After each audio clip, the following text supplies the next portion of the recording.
La réforme du commerce est arrivée jusqu'à la salle du Conseil provincial de Trento. Une plus grande liberté en ce qui concerne les horaires d'ouverture et des restrictions sur les nouvelles constructions sont les deux nouveautés prévues par le texte qui font le plus discuter. Parmi les propositions, il y a également le renforcement du rôle de la province pour la gestion de la grande distribution avec l'introduction de procédures de concours.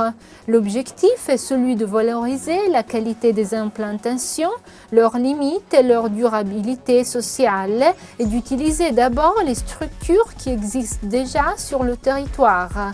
Les communes conserveraient une grande autonomie de décision sur les ouvertures.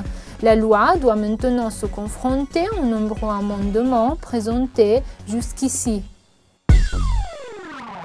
Le cas dénoncé par le psychologue Giuseppe Raspadori d'une mère à laquelle le tribunal a enlevé l'autorité parentale pendant 8 mois parce qu'elle était incapable de subvenir aux besoins de son enfant fait beaucoup discuter dans le Trentin. Nombreux sont ceux qui trouvent cette mesure trop draconienne. Le juge Giuseppe Pietrapiana du tribunal de Trento répond en disant que Raspadori est un conseiller inconditionnel, non technique, qui aurait donné un aperçu partiel de l'affaire.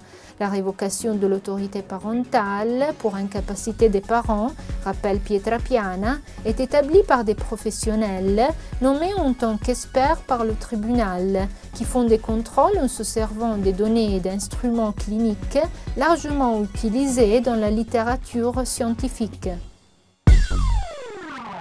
La crise économique frappe également le budget des Trentins. Equitalia, qui a inauguré son nouveau siège via Solteri 10 à Trento, en sait quelque chose.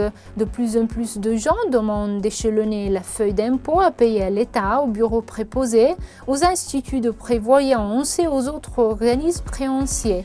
Il s'agit de montants qui vont de versements à l'INPS aux amendes en tout genre. Pour les paiements échelonnés, désormais très demandés, Equitalia s'est organisée en adoptant plusieurs modalités qui tiennent compte de la somme à verser.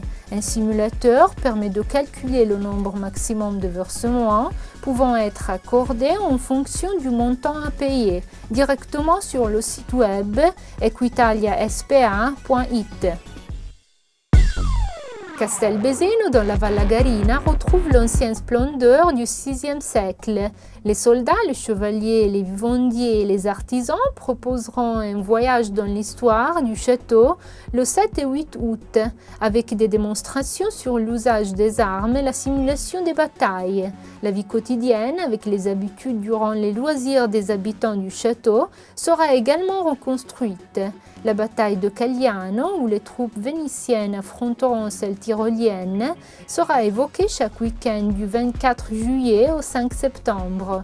Le projet s'inscrit dans un programme plus vaste sur les châteaux de la province.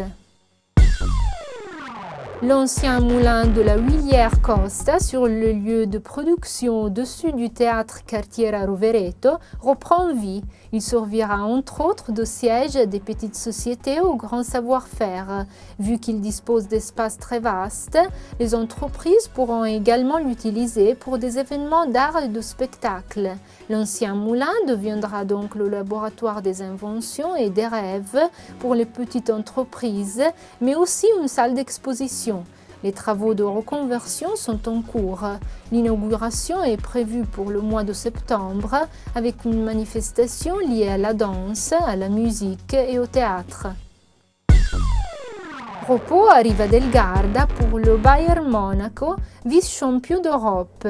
L'équipe dirigée par le technicien Van Gaal est restée dans le Trentin pendant une semaine. À son arrivée devant l'hôtel, le bus des joueurs a été accueilli par un groupe de supporters allemands. L'équipe a été reçue par l'adjoint provincial au tourisme, les maires d'Arco et de Riva del Garda, le président de l'APT et le président du comité d'organisation. Le terrain de football de Via Pomerio à Arco, séparé de ses plus beaux atours pour l'occasion. Le Trentin, déjà choisi comme lieu de repos par d'autres grandes équipes, a ainsi eu une nouvelle possibilité de visibilité au niveau international.